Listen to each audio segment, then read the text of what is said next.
C'est l'heure des négociations. Elles ont débuté entre le Conseil général et les organisations syndicales à propos de la Maison des syndicats.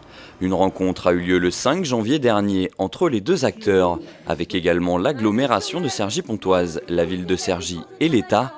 Après plusieurs semaines de conflits, les discussions sont engagées. Je suis satisfait qu'enfin un dialogue un peu constructif se soit noué avec la Maison des syndicats. Vous savez que le Conseil général, dont ce n'est pas la compétence, souhaitait mettre fin à la dépense de fonctionnement importante que cela lui causait.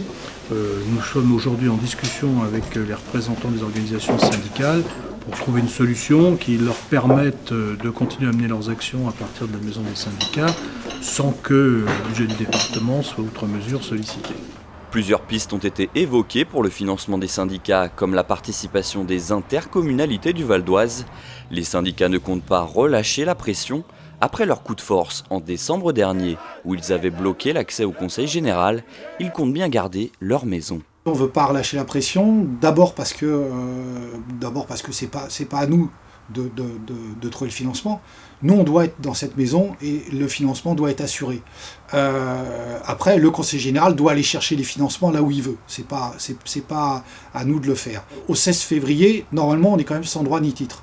Donc, bien évidemment, la bagarre, c'est soit d'avoir des nouvelles conventions d'occupation, mais ça veut dire que si au 16 février, on n'a pas de convention d'occupation, on est sans droit ni titre, et que de toute façon, la bagarre va continuer parce que on veut rester dans cette maison. Selon les syndicats, le coût annuel de leur bâtiment s'approcherait de 130 000 € et non 200 000 comme évoqué auparavant. Si les discussions continuent, la mobilisation des syndicats ne faiblit pas. Une grande manifestation est prévue pour le 29 janvier prochain.